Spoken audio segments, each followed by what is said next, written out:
Chapter 1. Alex. I wake up to the sound of arguing. Not the loud, explosive kind, just the constant, tired scraping of two kids who never seem to have enough space to breathe. It's barely 6 in the morning, and already Mateo and Luz are bickering about who stole whose hairbrush. Again. I swing my legs out of bed and rub my eyes. I barely slept. I almost never do. Guys, I mutter, stepping into the hallway, can we maybe not do this today? They both freeze like I'm some sort of wild animal that wandered into the room. Then Mateo opens his mouth again, and I sigh. The baby starts crying in the next room. Of course. I scoop him up, bouncing lightly, whispering in Spanish because he always calms faster that way. He curls his tiny fingers into my shirt, warm and heavy. I love him. I love all of them. That's what makes this all so painful. I carry him to the kitchen where Mama and Papa are already hunched over a table.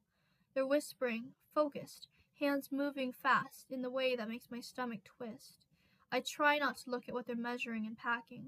I've seen it 100 times. I still never get used to it. Every time they do this, it feels like a door slams shut inside me. The door to the life I want. A normal life.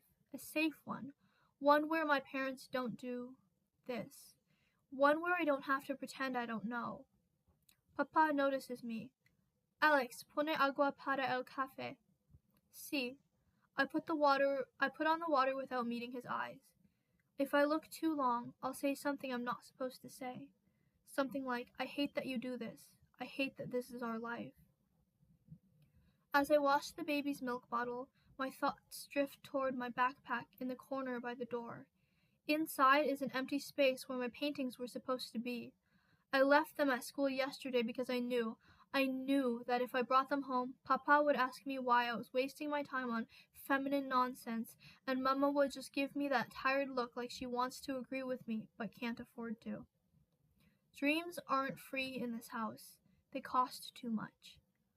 I help the younger kids get dressed, break up 2 more arguments, tie 1 shoelace, fix 1 ponytail, and hunt down a missing sock that turned up in the freezer for some reason. It's a normal morning. Stressful. Loud.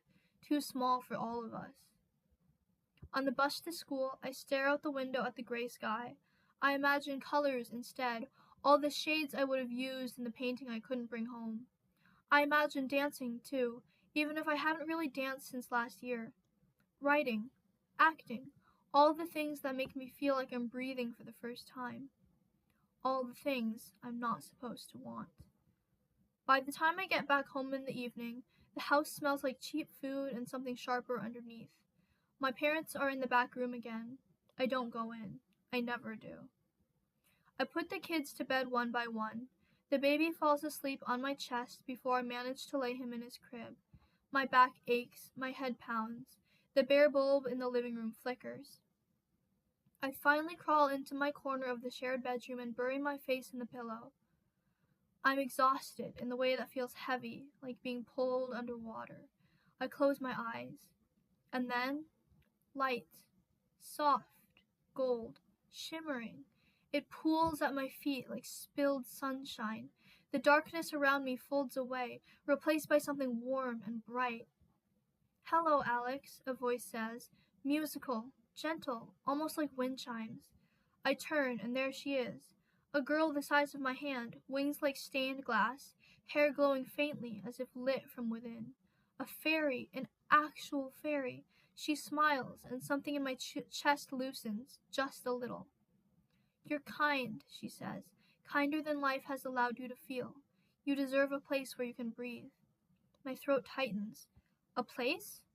A world not far from here. A world where pain is not your whole sky, where people care for you, where you can grow and create and rest. A world that sees you.